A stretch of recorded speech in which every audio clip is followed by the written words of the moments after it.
on va corriger ensemble le quiz. Est-ce que c'était accessible? Moi, j'ai vu les notes, ils étaient pas mal. C'est pas noté en tout cas, mais c'est juste pour voir si c'était clair, si vous avez bien compris.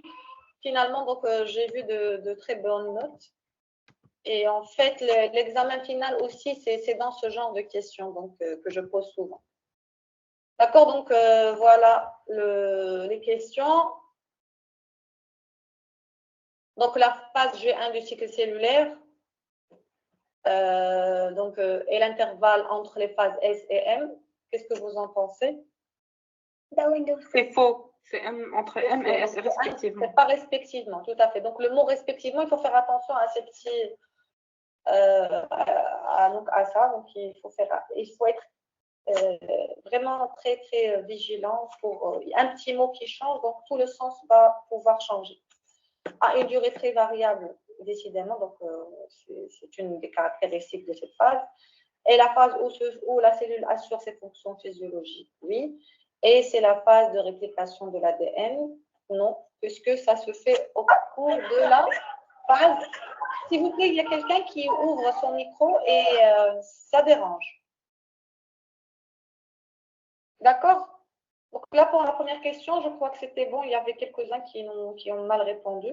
Mais à chaque fois que je vous envoie le quiz, essayez de répondre après avoir révisé votre leçon et vous fermez vos documents et vous répondez dans les conditions d'examen. D'accord? Donc, à chaque fois, quand on va finir quelques chapitres, je vais vous envoyer donc un nouveau quiz. D'accord? Le point de contrôle métaphase, anaphase. Oui? Une question, s'il vous plaît. Oui? Pendant la phase G1, la cellule est diploïde ou haploïde? À votre avis?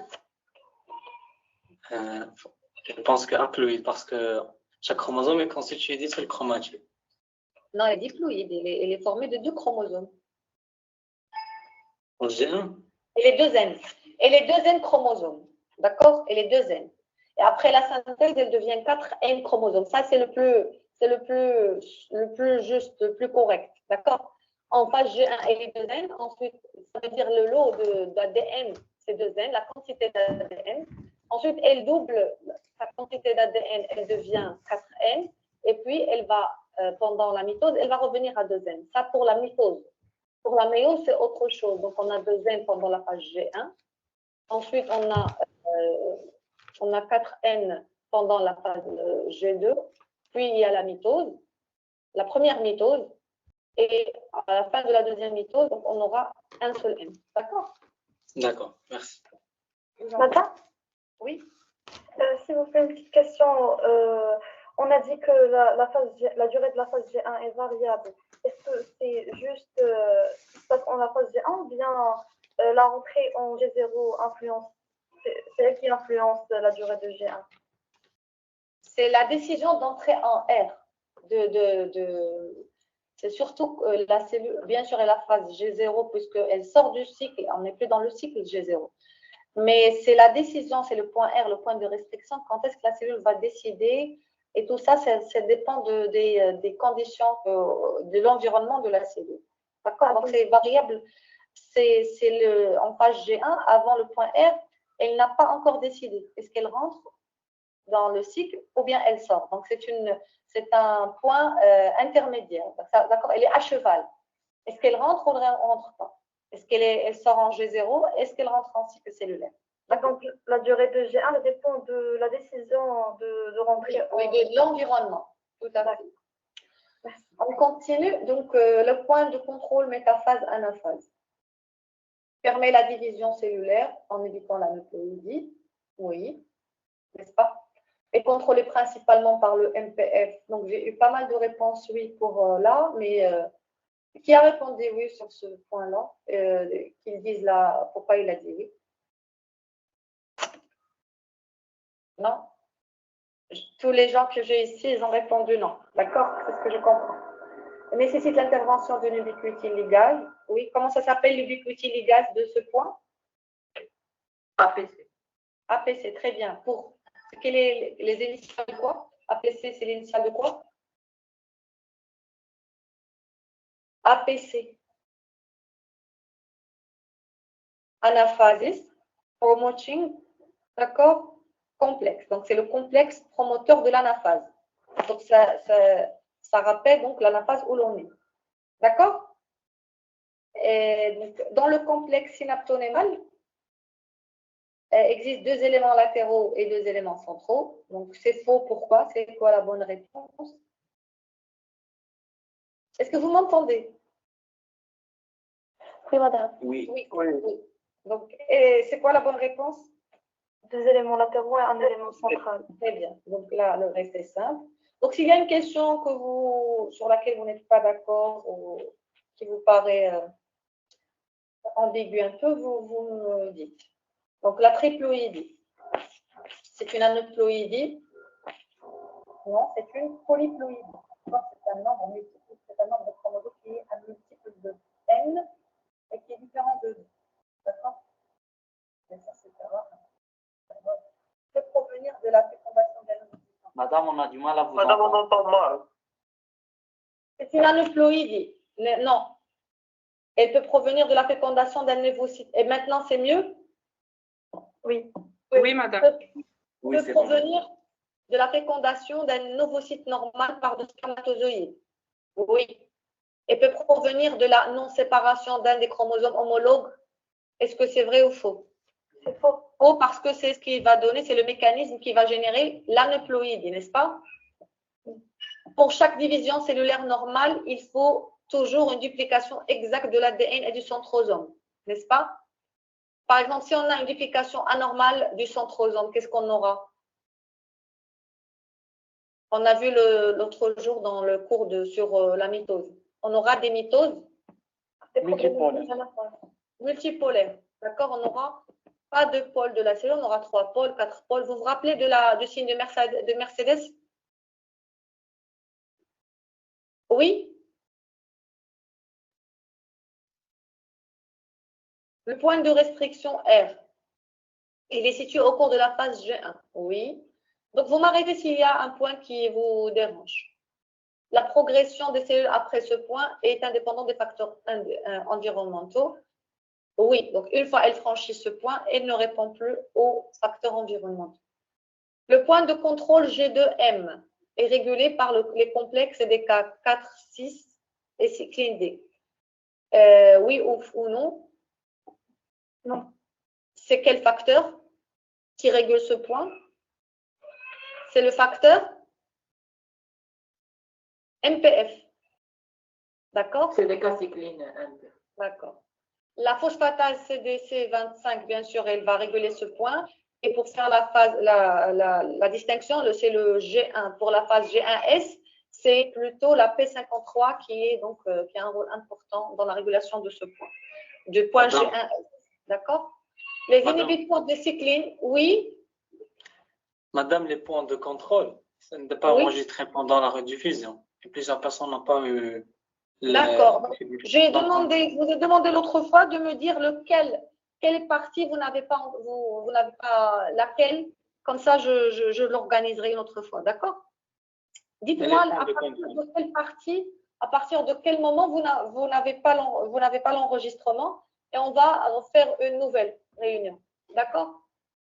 Depuis les points de contrôle, madame. Depuis les points de contrôle jusqu'à la fin du cycle cellulaire? Oui. D'accord, d'accord. Donc je vais programmer ça. Merci. Je vous en prie. Madame, s'il vous plaît, il y a des personnes qui attendent dans la liste d'attente. Vous pouvez les. Je vais voir s'il y a la place.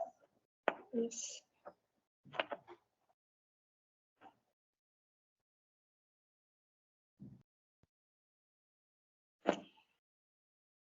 C'est bon.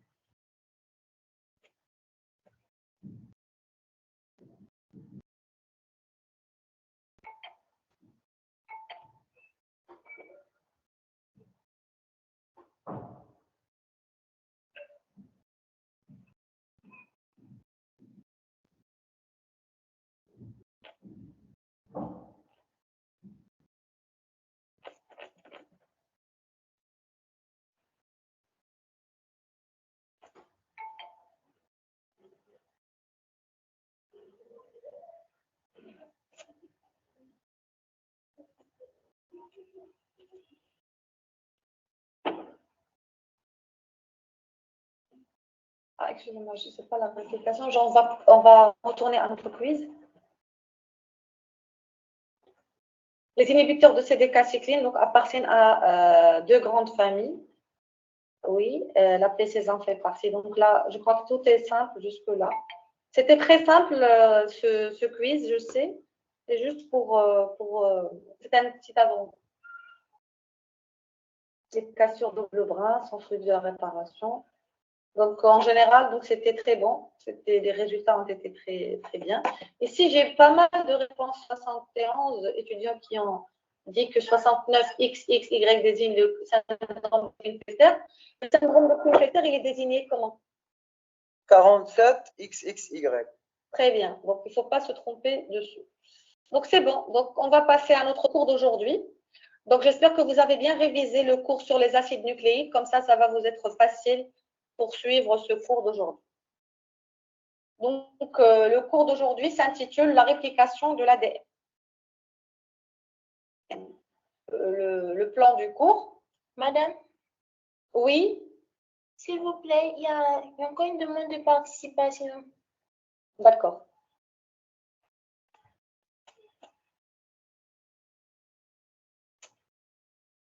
Merci, madame. Je vous en prie, c'est moi.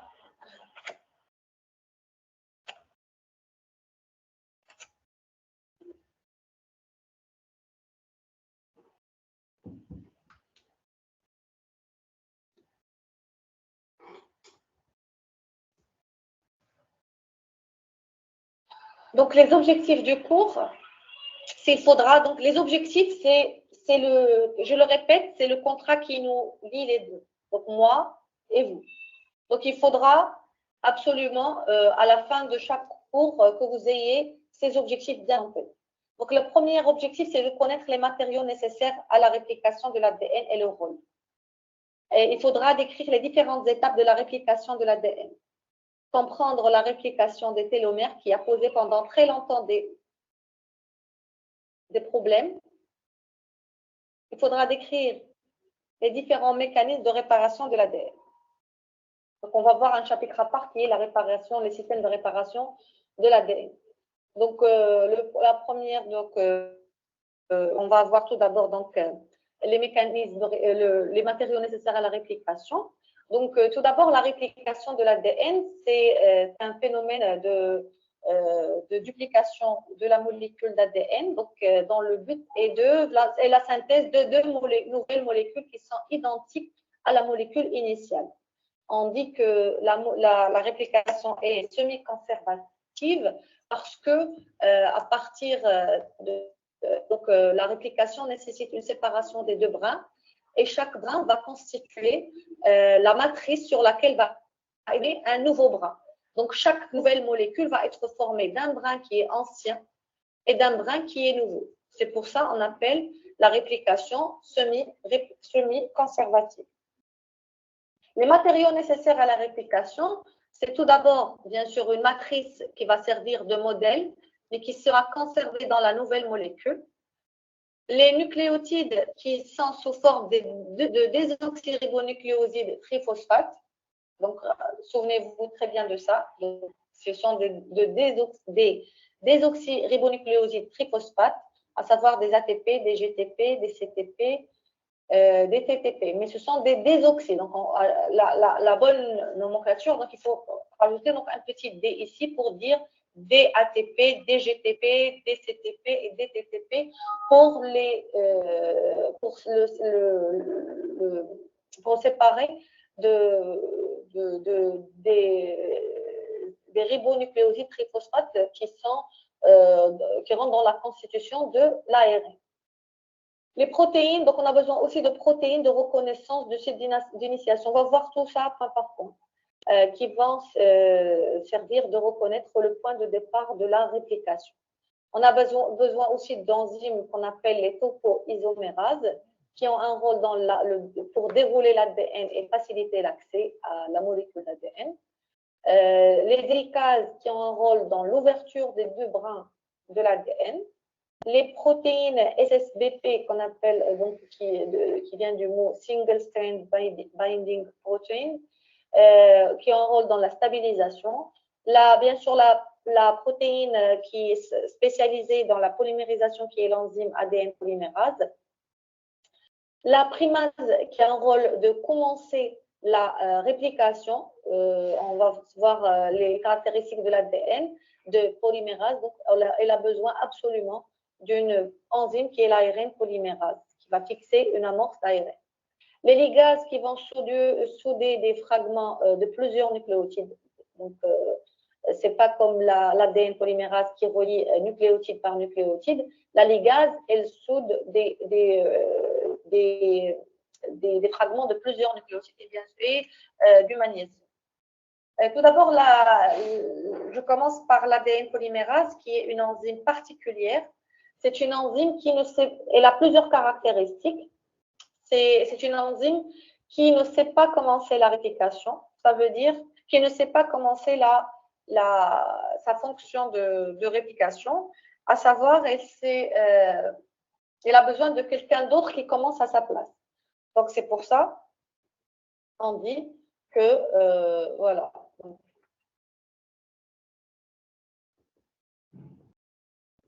Elle a besoin que quelqu'un vienne commencer pour elle. Donc, qui vient commencer par elle, c'est la primase. C'est l'enzyme, la primase, qui va venir accrocher un oligonucléotide fait de nucléotides, souvent c'est de l'ARN. Donc, elle va fixer l'ARN sur le brin matrice. Donc, ça, c'est le brin matrice. Donc, on aura besoin de l'ADN, de la primase qui aura un rôle dans la mise en place de l'amorce, donc le premier fragment nucléotide qui va être fixé pour commencer la réplication. D'accord? Ensuite, on a, donc ça, c'est la première caractéristique de l'ADN polymérase. La deuxième caractéristique, c'est que c'est une enzyme. Pardon, au lieu d'avancer, je refuse. Elle a une autre fonction, c'est qu'elle ne s'est synthétisée que dans le sens 5', 3'. Donc, par exemple, ici, on a deux brins, donc elle ne s'est synthétisée que dans un seul sens. 5', 3'. 5', 3', ce n'est pas par rapport au brin matrice, c'est dans sa synthèse à elle. Elle ne s'est synthétisée, l'ADN, que dans ce sens qui est 5', 3'. Une troisième caractéristique, c'est la correction des erreurs. Donc, elle a une fonction, on appelle la fonction d'édition. Ça veut dire qu'elle va corriger les erreurs qu'elle va commettre elle-même à chaque fois qu'elle va rajouter un nouveau nucléotide. Donc, à chaque fois qu'elle rajoute un nucléotide, elle va faire une sorte de pas en arrière. Elle va regarder si tout est bon. Elle continue sa synthèse. S'il y a une erreur dans l'appariement, donc par exemple, elle a devant elle, sur le brin matrice, un nucléotide T, donc au lieu de prendre un nucléotide A, elle va prendre un nucléotide C. Donc, c'est une erreur dans la réplication, donc c'est ce qu'on appelle donc une erreur d'appariement. Et donc, elle va corriger son erreur en ayant une fonction qui est exonucléase, pardon. Donc, elle va avoir une fonction exonucléase, ça veut dire qu'elle va hydrolyser la liaison phosphodiester entre le dernier nucléotide qu'elle a mis en place et la chaîne polynucléotide qui a été déjà mise en place. Donc, c'est une fonction exonucléase qui est dans le sens inverse de la synthèse, dans le sens 3', 5'. Donc, la synthèse, elle est dans le sens 5', 3', et la correction des erreurs, c'est dans le sens 3', 5', parce que j'ai dit, elle retourne, donc elle fait une sorte de pas en arrière pour voir si tout est bon. Donc, elle peut terminer sa synthèse. Si ce n'est pas bon, donc, elle va faire sa fonction d'exonucléase, ça veut dire qu'elle va hydrolyser la liaison phosphodiester et elle va rechercher un nouveau nucléotide pour corriger ça en appariement. Donc, elle va chercher un T pour l'apparier avec le A qui est devant elle. D'accord? Ça, ce sont les caractéristiques importantes à retenir par rapport à l'ADN polymérase. D'accord? Une deuxième enzyme qui est importante, c'est l'hélicase. Donc, l'hélicase, c'est l'enzyme qui va venir et qui va ouvrir le double brin. D'accord? Elle va ouvrir les deux brins d'ADN. Voici notre molécule d'ADN et la molécule mère, à partir de laquelle vont être synthétisées les deux nouvelles molécules. D'accord? Donc, on a besoin tout d'abord d'une hélica pour ouvrir la double hélice. Et vous imaginez, quand on va ouvrir la double hélice, il y aura un super enroulement au niveau des deux côtés. Donc, là, vous avez ce côté-là, mais aussi de l'autre côté, même si on ne le voit pas ici, il y aura un super enroulement. C'est comme si vous avez une corde qui est double hélice. Si vous essayez de l'ouvrir à partir du milieu, qu'est-ce qu'il va y avoir sur les deux côtés? Qu'est-ce qu'il va survenir? Est-ce que vous m'entendez toujours? Madame, je n'ai pas entendu la question. Si vous avez une corde qui a une forme donc une forme de double hélice, vous essayez de l'ouvrir, d'ouvrir les deux brins de cette corde, d'accord? À partir de son milieu. Vous la prenez du milieu et vous essayez de tirer sur le milieu pour ouvrir les deux brins, d'accord? Pour séparer les deux brins. D'accord? Qu'est-ce qui va arriver sur les deux côtés? Les deux brins seront enroulés. Très bien, donc ils seront super enroulés. Il y aura même des petits nœuds qui vont se constituer, d'accord? Et donc la topoisomérase, c'est une enzyme qui va venir. Pardon?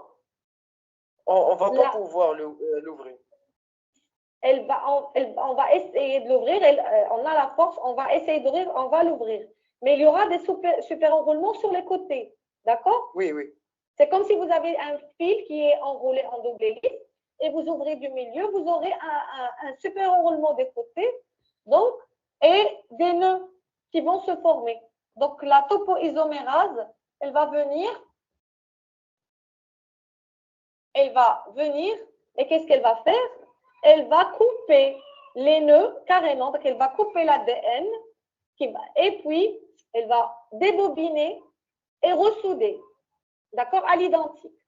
Donc, c'est une très grande fonction de l'ADN polymérase. Donc, elle ouvre, elle coupe, elle débobine et elle ressoude pour éliminer les super enroulements, d'accord? Il y a une deuxième enzyme qu'on a dit, c'est la primase qui va insérer donc l'amorce, qui est souvent une amorce d'ARN, donc qui va commencer la synthèse. Et il y a bien sûr donc l'ADN polymérase. Et la ligase, qui est une enzyme qu'on va voir son rôle tout à l'heure. Est-ce que c'est clair jusque-là? Oui, madame. Donc là, on va passer, après avoir vu les matériaux nécessaires à la réplication et leur rôle, on va passer aux mécanismes de la réplication. Et les mécanismes de la réplication sont différents selon que l'on est chez les prokaryotes ou chez les eucaryotes. D'accord? Est-ce que vous m'entendez? Est-ce qu'il y a des participants? Oui, madame. Oui, madame, on vous entend. Je vais les accepter tout de suite.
Je crois que je vais continuer ma présentation.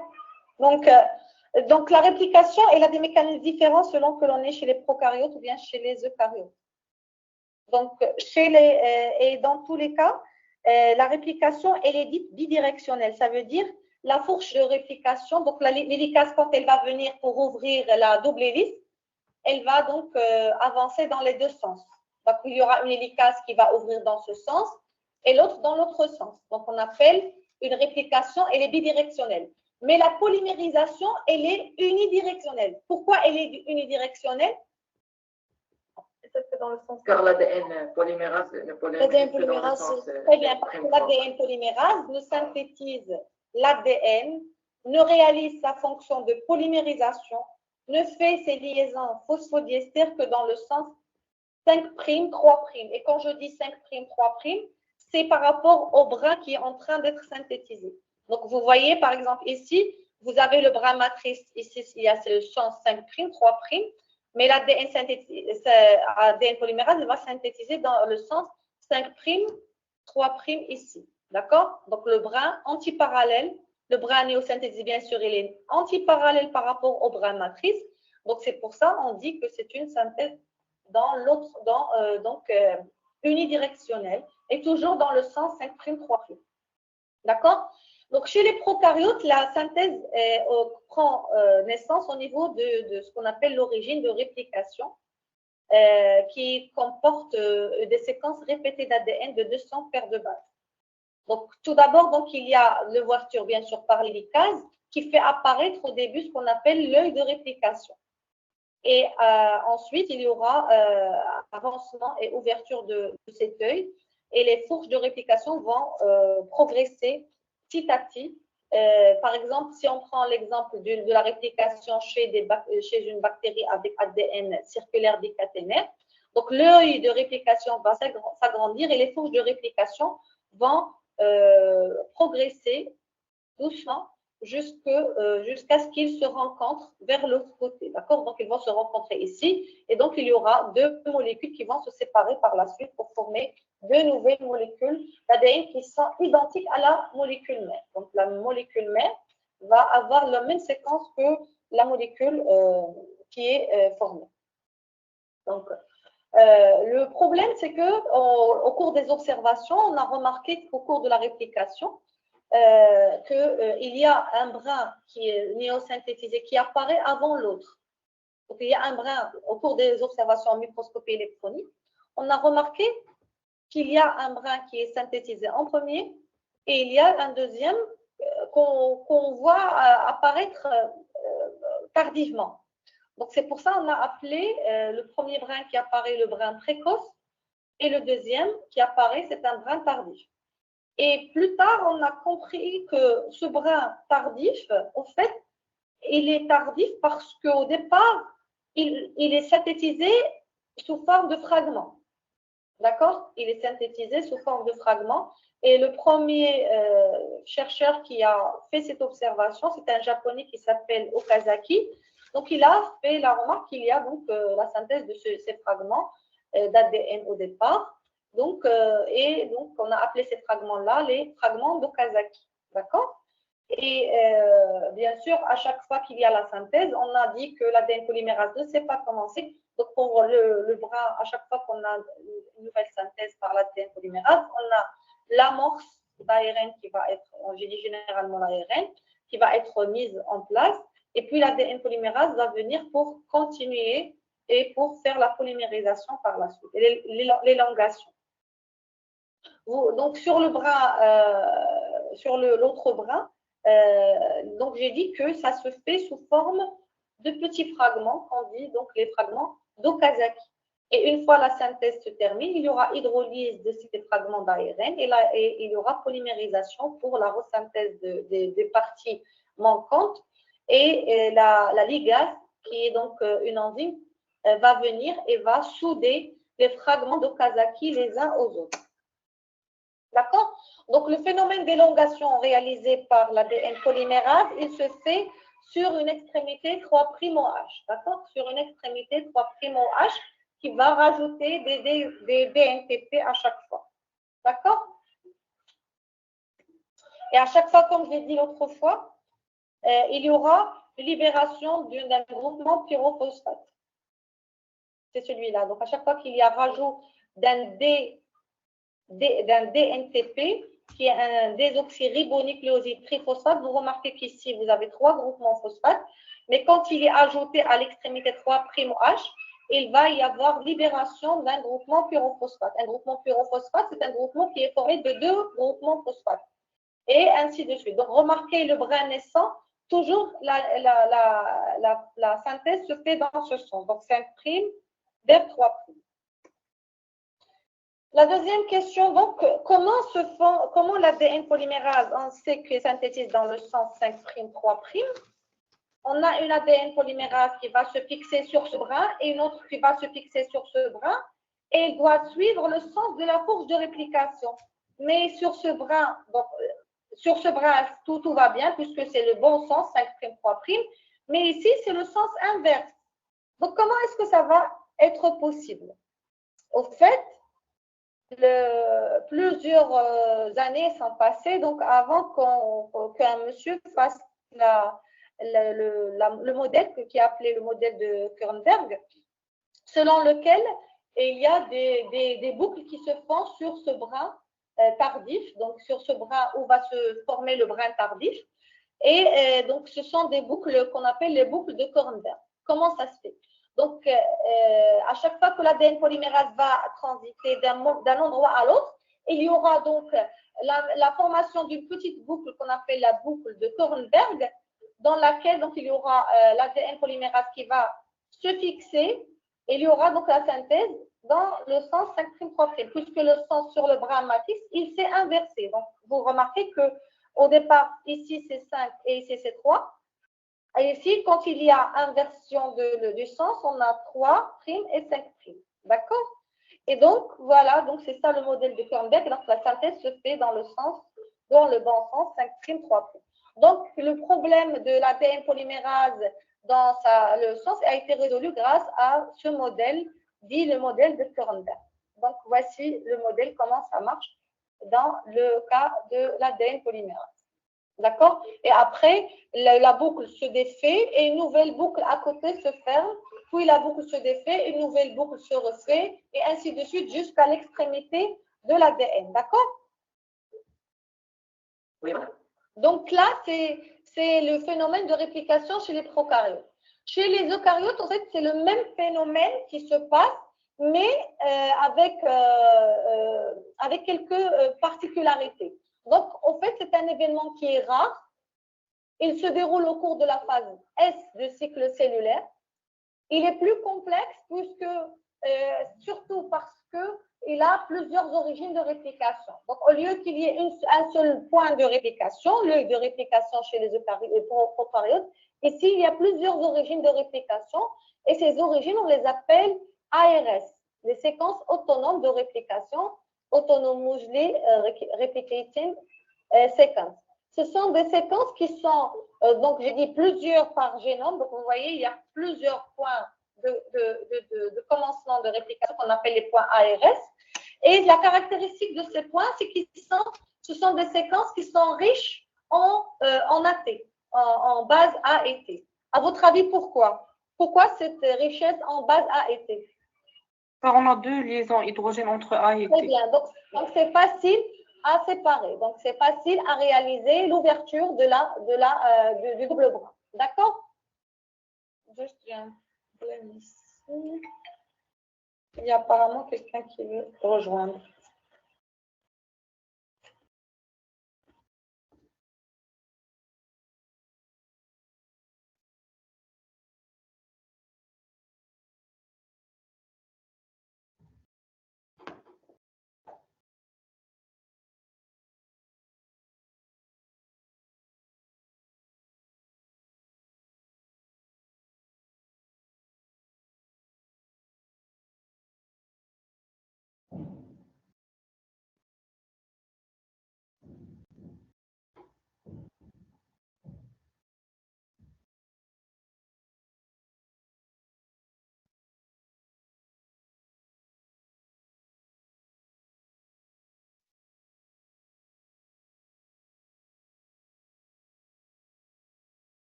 il y a plusieurs sites de reconnaissance qu'on appelle donc les points ARC. C'est quoi le problème?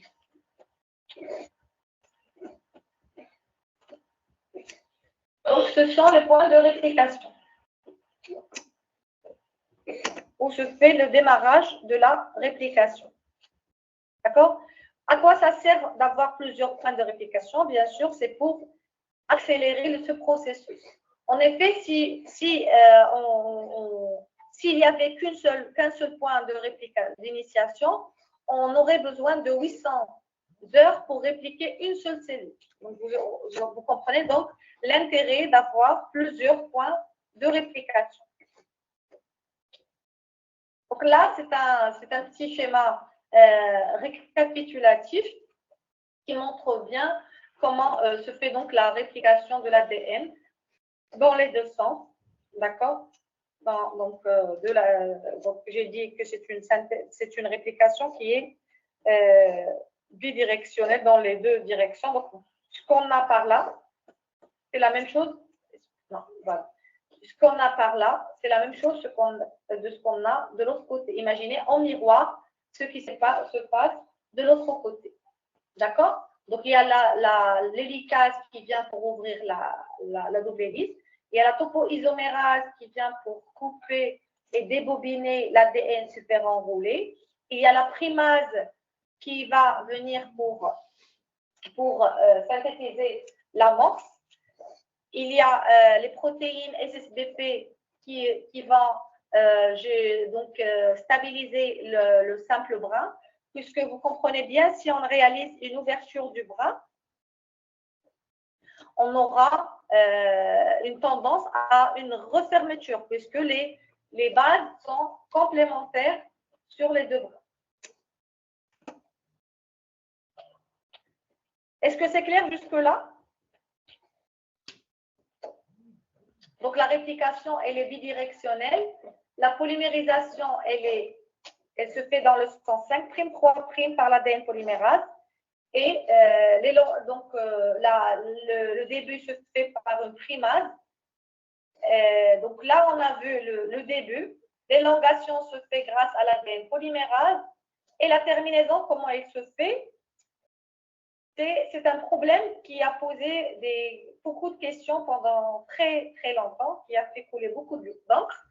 Et c'est pendant les dernières années qu'on a pu connaître quel est le mécanisme de réplication des extrémités de l'ADN. Donc, comment on appelle les extrémités des chromosomes? Les télomères. Les télomères, d'accord? Le son, il est très bas, donc je vous entends mal. Je vais augmenter le son.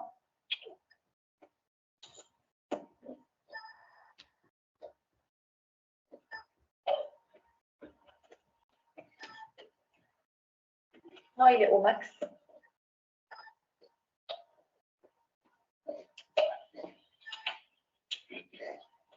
D'accord? Donc, les télomères, au fait, c'est quoi les télomères? Ce sont les extrémités des chromosomes. Ils sont formés de séquences répétitives d'ADN et ils sont différents selon les espèces. Donc, par exemple, chez Tetrahymena, qui est un algue, la terminaison se fait par des séquences répétées de T2, G4. Ça veut dire TT, GG, TT, GG, TT, GG, dans ce sens. D'accord? Et par rapport à nous, donc, il y a donc le télomère, ils sont formés par T, 2T à GG. Donc, ils sont formés essentiellement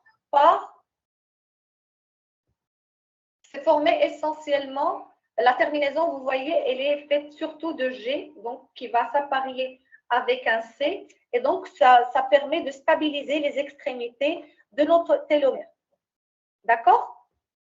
Donc ça, ce sont les extrémités de notre télomère. Mais pourquoi est-ce que ça pose autant de problèmes? En fait, c'est cette amorce d'ARN qui va s'ajouter. Vous imaginez, lorsqu'elle va être rajoutée, dans un sens où le brin se synthétise de façon continue, donc dans le sens du brin précoce, on n'aura pas de problème. Pourquoi? Parce que la synthèse va se faire jusqu'à l'extrémité de 5' sans interruption. Mais le problème se pose sur l'autre côté. Le côté où l'ADN polymérase, c'est elle qui fait la synthèse.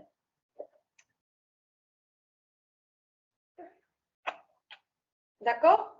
Le problème se pose pour l'autre sens, où c'est l'ADN, où il y a une amorce d'ARN.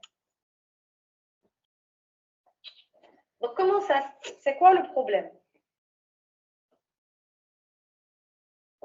Donc, on a dit que dans ce sens, il y a la primase qui va insérer, donc il y aura insertion de l'amorce, l'ADN polymérase qui va venir pour élanger, pour faire la réplication de l'ADN, et ensuite il y aura hydrolyse de l'amorce.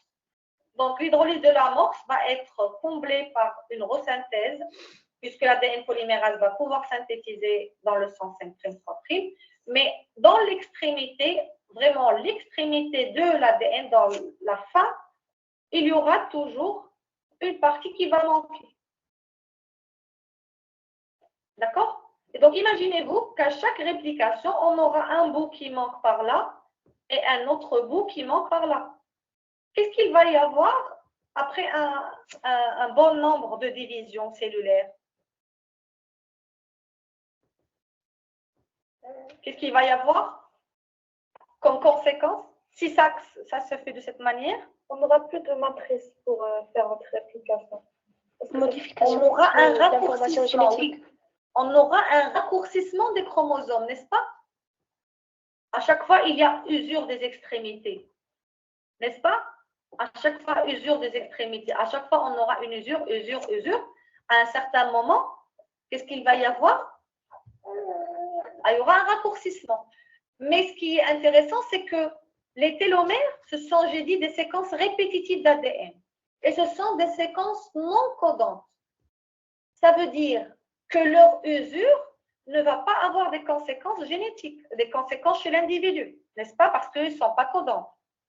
Mais si cette usure des extrémités arrive à des séquences codantes, donc on dépasse le télomère, on arrive à l'ADN codant, c'est à ce moment-là qu'il y aura le problème, n'est-ce pas? Oui. Est-ce que vous me suivez? Mais heureusement, au fait, il y a une limite à ça, ce qu'on appelle la limite de Hayflick, c'est qu'à un certain moment, les cellules spécialisées, ça veut dire les cellules différenciées, je ne parle pas des cellules souches, les cellules germinales, les cellules spécialisées, la majorité de nos cellules, qui sont donc spécialisées dans une fonction, à un certain moment, elles ne se divisent plus. Et c'est ça ce qu'on appelle le vieillissement ou bien la sénescence cellulaire. C'est pour ça qu'on vieillit en quelque sorte avec un autre terme. Donc, on va vieillir parce que nos cellules, à un certain moment, elles ne peuvent plus régénérer. Notre corps ne peut plus régénérer de façon normale. Et donc, on aura, c'est ce qu'on appelle donc, la sénescence cellulaire. D'accord? Madame? Oui? Madame, c'est cette limite qui va séparer les séquences codantes et les séquences non codantes? Non, c'est une limite divisionnelle. C'est une limite à partir de laquelle on peut plus, la cellule ne pourra plus se diviser. Mais il va rester un bout de télomère parce que ce sont les télomères qui protègent nos chromosomes des fusions. En effet, les chromosomes, leur extrémité, elles ont un rôle important pour nous protéger des fusions entre les chromosomes. Et s'il y a fusion, il y aura des divisions aneuploïdes, il y aura donc des risques d'apoptose et donc beaucoup de conséquences. D'accord? Oui, merci. D'accord? Donc là, c'est ce qu'on appelle la limite de Hayflick. D'accord? Donc ça se fait au niveau des cellules spécialisées différenciées. D'accord? Un autre problème qui va se poser de ces télomères, c'est que, remarquez, vous avez ici un petit bout saillant à chaque fois. À l'extrémité, on aura toujours une extrémité 3' sortante. On dit extrémité sortante. N'est-ce pas? Que ça soit de ce côté, ici, précisément ici, et de l'autre côté, là. Vous me suivez? Donc, cette extrémité sortante, elle va être prise ou bien considérée par la cellule comme une cassure double brin. D'accord? Donc, qu'est-ce qu'elle va essayer, la cellule? Si cette extrémité reste comme ça, elle va la considérer comme une cassure double brin et donc elle va essayer de réparer cette cassure, n'est-ce pas? Et comme dans le cours de méiose, on a vu que les cellules, le mécanisme qu'il va utiliser le plus, bien parmi d'autres mécanismes, mais le mécanisme que vous connaissez jusque-là, c'est comment elle va réparer cette cassure. Quel est le mécanisme de réparation de la cassure double brin dans la méiose au cours de crossing over? Comment il s'appelle?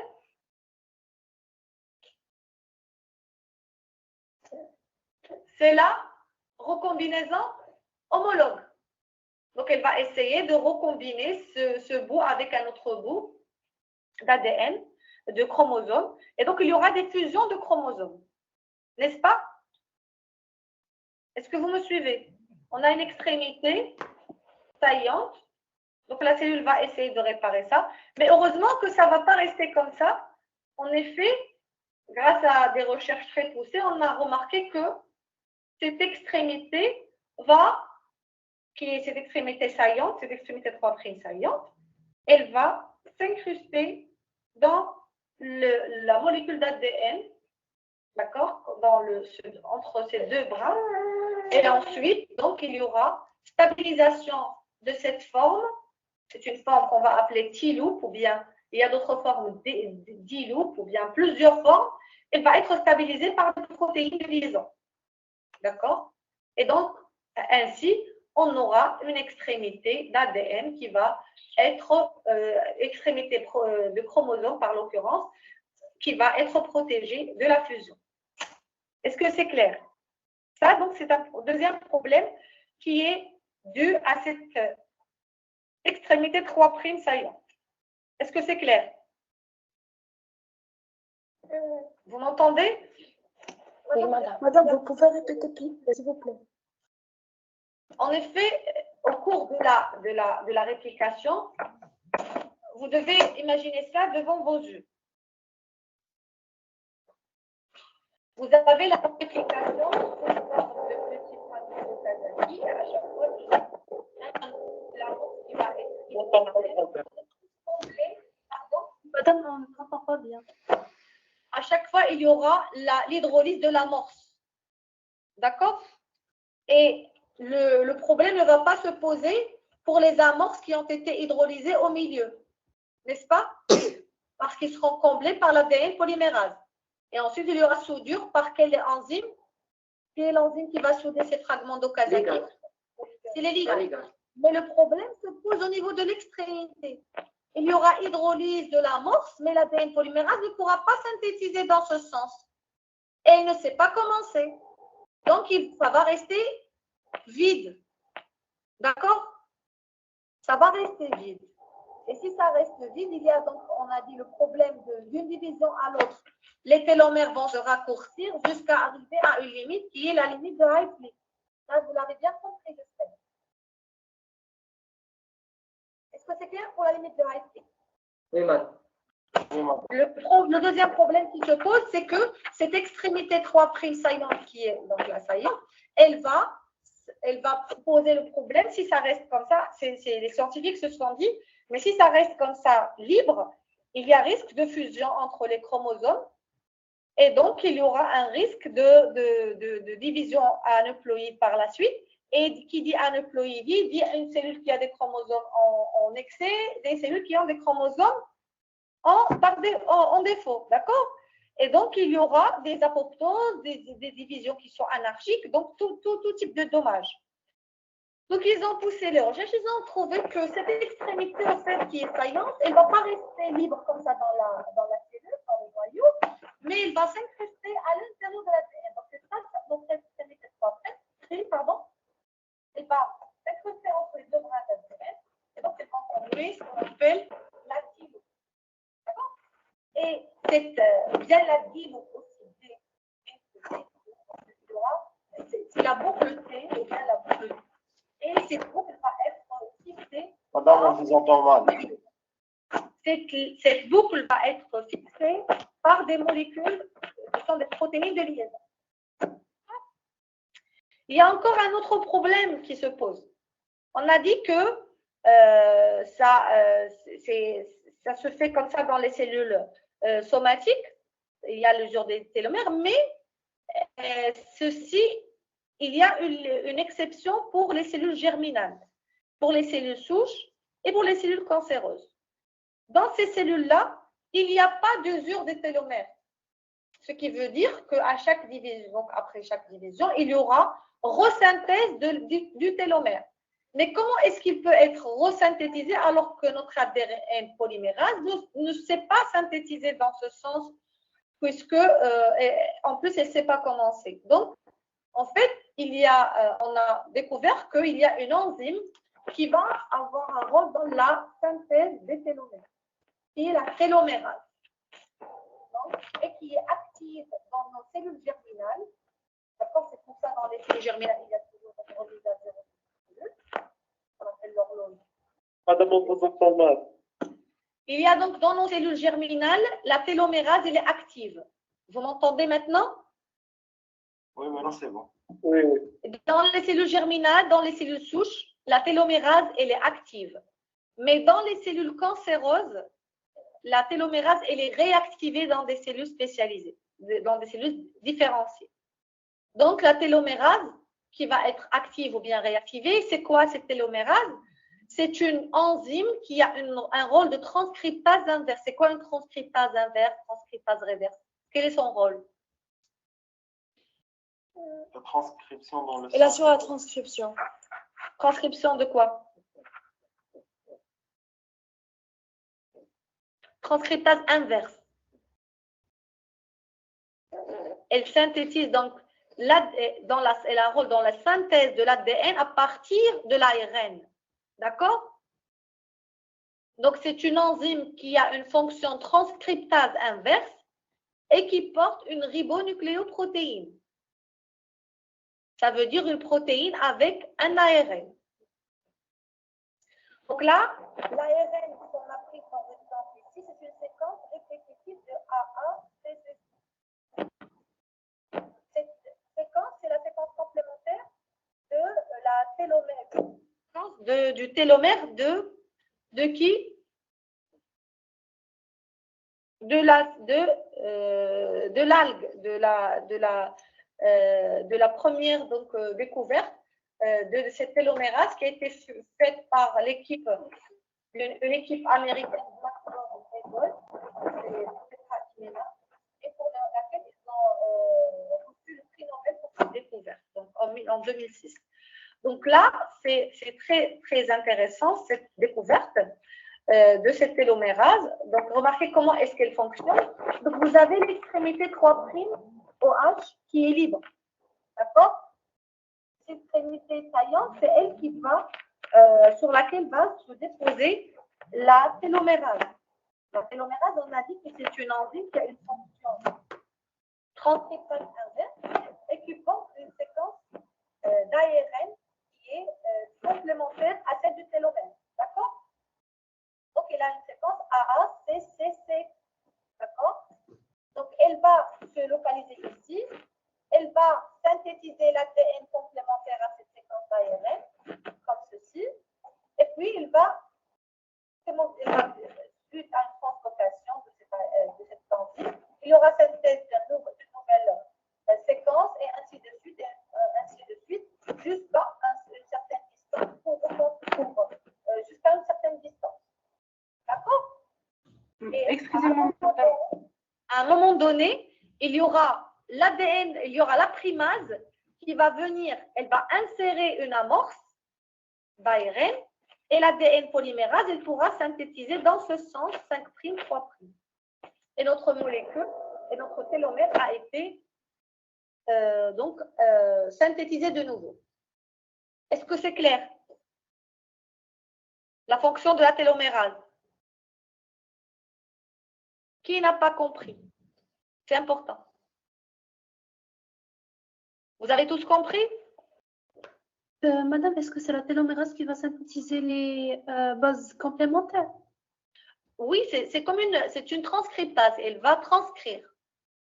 Donc, elle va ramener du milieu les nucléotides et elle va les rajouter un à un pour synthétiser cette séquence complémentaire à cet ARN porté par la télomérase. Donc, la télomérase, c'est un complexe protéique formé d'une enzyme qui a une fonction transcriptase inverse et qui est formée aussi de l'ARN.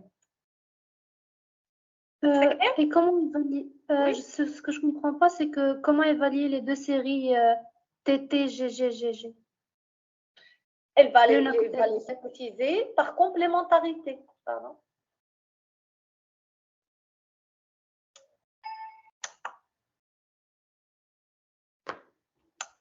D'accord, merci. Elle va les synthétiser par complémentarité. Merci. Avec ceci, elle va relier par une liaison phosphodiester avec les nucléotides qui sont avant. C'est comme une synthèse par l'ADN polymérase. Elle va synthétiser par des liaisons phosphodiester avec les groupements 3'OH qui sont libres à chaque fois. Donc là, il faut retenir une fois pour toutes que l'ADN polymérase, pour synthétiser, elle a besoin d'une extrémité 3'OH toujours libre. D'accord? C'est ça le principe. Madame, Oui? en ce qui concerne les prokaryotes, eux aussi, ils ont des télomères, mais au niveau de À votre avis, le prokaryote avec un ADN circulaire, est-ce qu'il a un télomère? Non, mais c'est avec l'ADN linéaire. Donnez-moi un exemple de prokaryote avec un ADN télomère, avec un ADN. Donc, est-ce que tous les prokaryotes, ils ont un ADN circulaire? Eh bien, à ma connaissance, si vous en connaissez un, vous me le dites. D'accord. D'accord? Donc, eux, il n'y a pas de... Quand on a des chromosomes linéaires, c'est là où se pose la question du télomère. Quand c'est circulaire, ça va de soi, donc ça va se continuer. Je reviens à la diapo d'avant, des prokaryotes. L'ADN.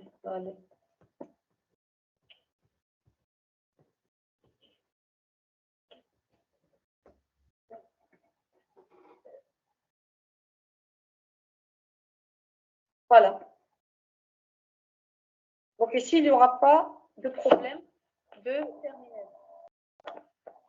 Parce que c'est circulaire, ça va se rejoindre à un certain moment. D'accord? Oui, d'accord, merci. Vous en prie. Est-ce que vous avez d'autres questions par rapport à la réplication?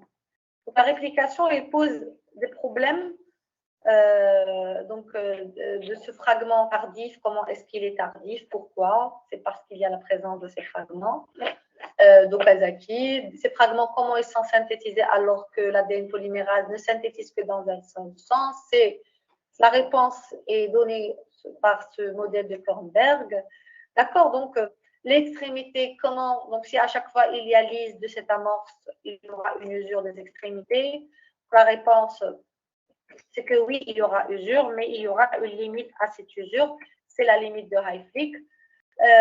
Donc, il y a un problème aussi de cette extrémité 3' saillante qui va, si elle reste comme ça, elle va être considérée par la cellule comme des cassures double bras. Donc, il y aura besoin d'une formation particulière qui est la boucle, donc il y a des T-loops, des D-loops. Donc, il y a plusieurs types de structures qui vont être mises en place pour protéger les extrémités des fusions, ainsi de suite. Donc, et enfin, la réplication des télomères fait appel à ce qu'on appelle une enzyme qui est la télomérase et qui est active dans nos cellules germinales et cellules souches et qui est réactivée dans les cellules cancéreuses. D'accord? Donc, voici un petit arbre donc extrait d'une publication qui montre donc les différentes cellules, donc les cellules somatiques présentent des télomérases qui sont inactivées, mais elles sont actives dans les cellules souches. Par contre, elles sont aussi actives dans les cellules germinales. ils seront réactivés donc, dans tous les cas dans les cellules qui sont cancéreuses. Est-ce que c'est clair jusque-là? Oui, madame, Oui? pour la rapidité de la réplication, Oui. est-ce qu'elle dépend des besoins de la cellule? C'est normalement la réplication de l'ADN, elle est assez constante, la durée. D'accord? Oui. La réplication, elle est constante. C'est comme on l'a vu l'autre jour. Par exemple, pour un cycle cellulaire de 24 heures, la mitose, c'est 1 heure pratiquement. D'accord. C'est assez constant. C'est assez constant. D'accord? D'accord, oui. Merci. C'est bon, je pense. Il y a beaucoup d'écho. Il faut essayer d'éteindre un micro si vous êtes connecté avec 2 appareils. Oui, est-ce qu'il y a une question? C'est bon, je passe? Donc, la réparation de l'ADN. Donc, continuellement, nos cellules sont exposées à différentes sources qui peuvent endommager notre ADN, à savoir des sources exogènes et des sources endogènes. Donc, les sources exogènes, les rayonnements, les radiations ionisantes, les substances chimiques mutagènes. Il y a des sources aussi d'origine endogène, comme on l'a vu tout à l'heure, les erreurs de réplication de l'ADN. Au cours de la réplication, vous vous rappelez, l'ADN polymérase peut commettre des erreurs. D'accord? Et donc là, ce sont des causes endogènes, des sources endogènes d'erreurs de la réplication. Et donc, ce qui va donner des dommages à l'ADN. Il faut différencier dommage à l'ADN et mutation. Donc, un dommage, s'il n'est pas corrigé, ça peut donner une mutation. Donc, dommage n'est pas égal à mutation. Donc, les principaux types de lésions que peuvent subir notre ADN, tout d'abord, il y a dépurination, la dépyrimidation, la désamination. Donc, la désamination, c'est une réaction chimique qui, à elle seule, elle peut, par exemple, transformer la cytosine en uracile. Donc, vous pouvez vous prendre les schémas des acides nucléiques. Donc, si vous supprimez une fonction amine précise à la cytosine, vous allez tomber sur la structure de l'uracile. D'accord? La même chose pour la cytosine méthylée. Si vous la désaminez, vous allez tomber sur une structure thymine, et ainsi de suite. Donc, rien qu'une réaction de désamination va entraîner donc là, un changement de base. Vous voyez que la base a complètement changé. Donc, on était sur cytosine, on va devenir uracile. Donc, on parle actuellement beaucoup d'épigénétique et donc l'alimentation, tout ce qu'on mange, les choses sur lesquelles on est exposé. Donc, tout ça risque d'endommager notre ADN donc, par ces réactions chimiques. Les réactions d'addition de molécules exogènes, comme donc les ADG, on va voir un exemple, liaisons covalentes, les dimères de thymine, les lésions oxydatives, les cassures simples ou double bond. Donc, voici par exemple un exemple de dépurination. Il faut savoir que la dépurination, la dépurination, ça veut dire l'enlèvement urique qui est enlevé. D'accord? Et la dépyrimidation, c'est lorsqu'on a une base pyrimidine. Et la dépurination, la dépurination, elle est beaucoup plus fréquente que la dépyrimidation. À votre avis, pourquoi? Si on raisonne physiquement. Il y a seulement 2 liaisons hydrogènes. Les bases puriques sont plus longues et donc plus faciles à... Très bien à extraire, très bien. Les bases puriques, ce sont des bases qui ont 2 cycles, alors que les bases pyrimidiques, elles ont un seul cycle. C'est pour ça, c'est facile qu'une base purique soit enlevée par rapport à une base pyrimidique. C'est pour ça qu'on a beaucoup plus de dommages avec ce type de lésion. D'accord? il y a des réactions d'addition de molécules exogènes qui vont entraîner des distorsions de la molécule d'ADN. Donc, ça va pas être très parallèle. Donc, la molécule d'ADN va être distordue. La double hélice sera distordue. Il faut rajouter donc, et ça va donner donc un radical superoxyde très actif. Les mécanismes de réparation de ces différents dommages peuvent avoir on peut avoir deux possibilités de ces réparations. On peut avoir soit une réparation à l'identique avec une fonction qui sera restaurée, donc c'est l'idéal, c'est l'idéal. Et il y a des réparations qui vont se faire, mais qui vont pas être conformes à l'original. On va avoir donc par la suite donc ça va aboutir à une erreur de correction qui va permettre la viabilité. La cellule va rester vivante, même si l'erreur n'a pas été bien restaurée, le dommage n'a pas été bien corrigé.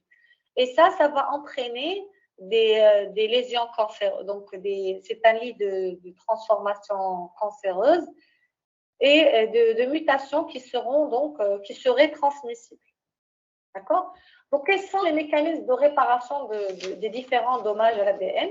Donc, il faut se retenir, donc, il y a en gros 6 grands systèmes de réparation qui existent au sein des cellules vivantes. Il y a les réparations directes de la lésion par réparation des lésions, on va voir ça ressemble à quoi. Il y a la réparation par excision de base, qu'on appelle aussi BER, pour Base Excision Repair. Il y a les réparations par excision de nucléotides, qu'on appelle NER, pour Nucleotide Excision Repair. Il y a la réparation des mésappariements, qu'on appelle MMR, pour Mismatch Repair. Il y a la réparation par jonction d'extrémités non homologues NHEJ et la réparation par recombinaison homologue. Donc, la première, c'est la réparation par réversion des lésions. C'est simple, par exemple, on a une cassure simple bras, il y a donc la réparation par une ADN ligase qui va venir, qui va relier les deux bouts qui étaient donc suite à la cassure. Il y a la réversion de dépurination par une purine insertase. Il y aura une enzyme qui est la purine insertase qui va venir pour insérer une purine. D'accord? Lorsqu'on a une dépurination. Le deuxième type de réparation, c'est la réparation par excision de base, qu'on appelle aussi donc les Base Excision Repair. Elle se fait en 2 étapes. La première, c'est donc le mécanisme déjà, voilà, vous voyez ici, vous avez un groupement C. Normalement, ici, on a un G, donc ça veut dire on avait une base C ici. Vous me suivez? Est-ce que vous me suivez toujours? Vous m'entendez? Oui. Oui, madame. Oui, madame. Donc, vous avez sur cette molécule d'ADN, donc toujours, il faut vraiment être bien orienté dans la molécule pour bien comprendre les mécanismes. Vous avez cette molécule, cette base. En face, normalement, vous devez avoir un C. Et puisque ce C a subi une désamination, il est devenu un U, n'est-ce pas? Un uracile, une base uracile. D'accord? Donc, c'est un mésappariement. Pardon, c'est une base qui n'est pas bien, c'est pas la bonne base. D'accord? Donc, les systèmes de réparation vont repérer cette erreur, d'accord? Et grâce à une N-glycosidase, ou bien une N-glycosidase, c'est la même chose, elles vont hydrolyser la liaison entre le sucre et le phosphate. Donc, vous vous rappelez, quand on a vu les constituants des acides nucléiques, on a vu que entre le sucre et la base. Lorsqu'on a vu les constituants des acides nucléiques, il y a le premier niveau de rassemblement il y a la formation du nucléoside et ensuite il y a la formation du nucléotide par l'ajout du groupement phosphate. Vous me suivez? Donc, le premier niveau qui est le nucléoside, il est formé entre quoi et quoi? Le sucre et la base. Entre le sucre et la base. Et quelle est la liaison qui relie le sucre à la base? C'est une liaison N-osidique. D'accord? Vous vous rappelez? Donc là, de la même manière, pour enlever cette base, d'accord? Pour enlever cette base, pour essayer de réparer par la suite, il nous faut donc une N-osidase. D'accord? Parce qu'on avait une liaison N-osidique entre le N de la base et entre le C1', donc le carbone 1' du sucre. Est-ce que vous me suivez toujours? Donc, une fois la N-glycosidase a enlevé cette base, il y aura donc l'intervention d'une autre enzyme. Donc, on a dit que c'est une réparation sur 2 étapes. Donc, la deuxième enzyme qui va intervenir est une endonucléase. D'accord? C'est une endonucléase qui va hydrolyser les liaisons cette fois-ci.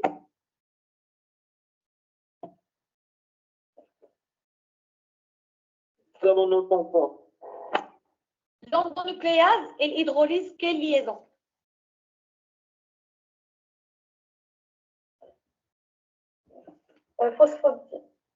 Liaison phosphodiester. Très bien. Donc, elle va hydrolyser la liaison phosphodiester et donc on aura la formation ici d'une brèche. Et cette brèche, elle va être comblée par l'ADN polymérase qui va venir, qui va relier. Donc, on a ici les 3 petits ici. Donc, si on se réfère bien à notre orientation de notre ADN polymérase antiparallèle, donc l'endonucléase va supprimer cette partie-là avec son sucre et son phosphate. Et l'ADN polymérase viendra, elle va synthétiser, elle va relier un C, donc une cytosine, un désoxyribonucléoside triphosphate qui est donc formé de C, qui va le relier à l'extrémité 3' OH. Et la ligase va venir pour lier ce bout d'ADN. C'est donc les 2 bouts qui vont être générés. Donc là, c'est le premier. Oui. Si vous faites par réparation de cette erreur, qu'est-ce qui se passe? C'est un lit de cancer ou bien... Non, déjà, le cancer, ce n'est pas une seule lésion qui va donner le cancer. Mais heureusement, il y a beaucoup de mécanismes. Il n'y a pas que ce mécanisme-là. Il y a d'autres mécanismes qui vont venir. Donc, le désappareillement sera toujours corrigé. Pas toujours. Donc, il y a avec tous ces systèmes qu'on va voir, mais il y a des fois des échappements. Ça échappe à ces mécanismes. D'accord? D'accord. Donc, le deuxième mécanisme de réparation, c'est la réparation par excision de nucléotides. On appelle NER. Donc, par exemple, ici, on a un dimère de thymine. D'accord? Avec ces liaisons covalentes entre le T et le T. Il va être reconnu par les systèmes de réparation. Ensuite, il y aura une hélicase qui va venir pour ouvrir la double hélice. D'accord? Et ça ne se passe pas comme avant une seule base qui est enlevée, puis une nouvelle base qui va être mise en place. Il y aura donc une endonucléase qui va venir et qui va couper sur une bonne distance, donc à peu près 30 nucléotides qui vont être coupés, éliminés. Et l'ADN polymérase viendra, toujours elle va se lier de ce côté. Pourquoi de ce côté et pas de ce côté?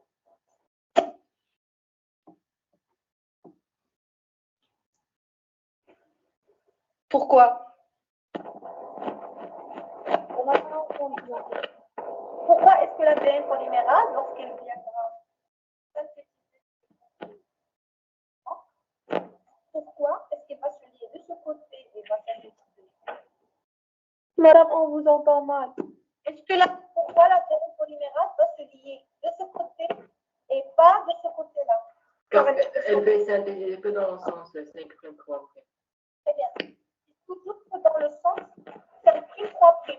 Et parce que, donc, pourquoi elle synthétise dans ce sens? Parce qu'elle a besoin d'une extrémité 3'OH, qui est de ce côté, pas de ce côté. De ce côté, on a une extrémité comment?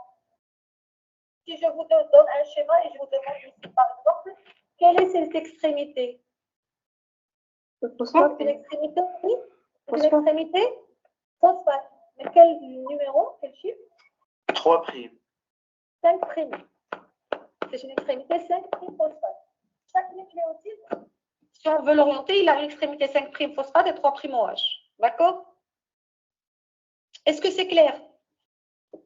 Oui, je m'entends. Très Non, bien. madame, non. Donc l'ADN polymérase viendra, elle va synthétiser le nouveau bras manquant, donc la petite partie du bras manquant. Madame, est-ce que Et la vous pouvez ligase. répéter cette partie? Pardon? Est-ce que vous pouvez répéter cette partie? Donc l'ADN polymérase va venir, elle va s'accrocher à cette extrémité 3' OH. Ensuite, elle va synthétiser par complémentarité de base et de façon antiparallèle le nouveau bras. Cette partie manquante du nouveau bras, du bras. D'accord? Et l'ADN ligase, c'est elle qui va venir pour relier ces deux parties-là. D'accord? Et qu'est-ce qui se passe pour la liaison covalente entre T et T? Elle a été déjà éliminée. D'accord? D'accord? Elle était éliminée. Pour le bras qui a été coupé par l'endonucléase. Et c'est réparé. D'accord? Vous avez vu donc ce troisième mécanisme de réparation. On passe au quatrième mécanisme de réparation. C'est le mécanisme qu'on appelle mismatch repair.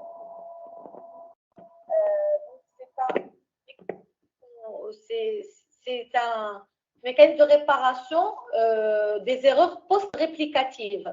Ça veut dire qu'il va corriger les erreurs, donc surtout les erreurs qui sont commises par l'ADN polymérase lorsqu'elle va synthétiser le nouveau bras. Donc surtout ça, donc ce qu'on appelle donc la réparation des erreurs d'appariement. Mais aussi, elle va réparer de toute façon les petites lésions ou les abscesses qui sont apparues au cours de la réplication de l'ADN. Pour ce mécanisme de réparation, il faut d'abord une reconnaissance de l'ADN néosynthétisé. Je m'explique. En fait, lorsque les systèmes de réparation, donc la cellule reconnaît qu'il y a une erreur d'appariement, par exemple, on a ici un A et en face on a un C. Donc on sait que il y a une erreur d'appariement. Et c'est pas normal. Donc, mais le problème, c'est qu'elle ne va pas savoir laquelle des bases est fausse. Est-ce que c'est le A ou bien le C? Parce qu'elle ne sait pas, en d'autres termes, quel est le bras matrice et quel est le bras néosynthétisé. Vous me suivez? Est-ce que vous me suivez? Oui, madame. Donc, comment il va le savoir? Parce qu'elle coupe sur le bras matrice, alors que c'est l'origine.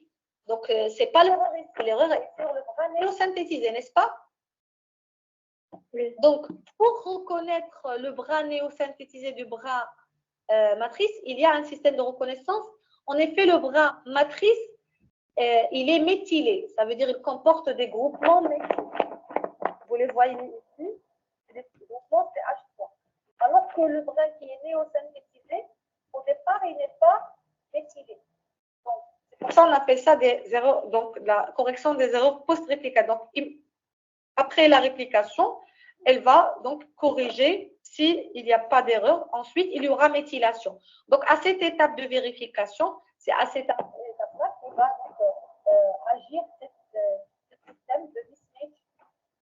Donc, comment il fonctionne? Donc, il a reconnu lequel de bras n'est pas le bon. Ensuite, il y aura donc, coupure par une exonucléase, bien sûr après intervention de l'hélicase pour ouvrir la nucléus. Donc, il va couper cette exonucléase. Donc, il y aura d'abord l'erreur qui va être éliminée, une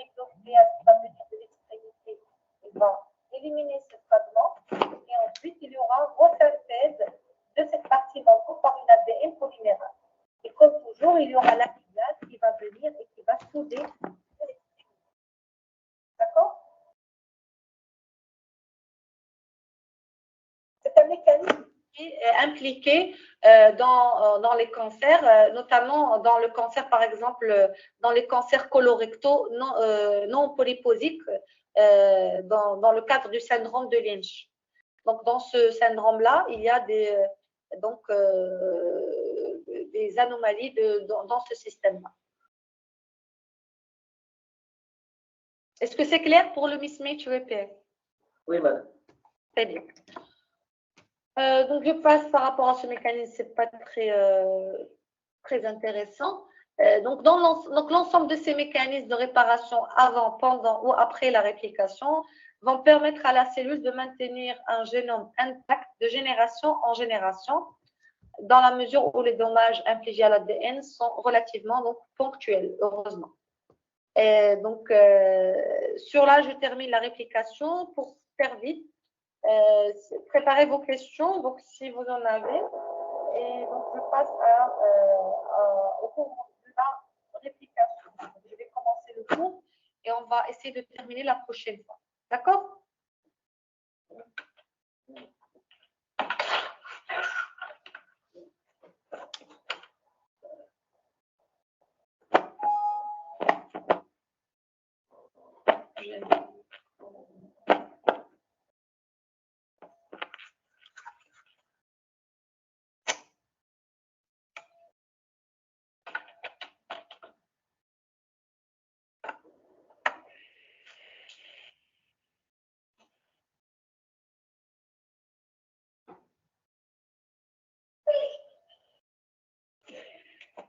Donc, la transcription. La transcription, donc, on va voir les objectifs du cours.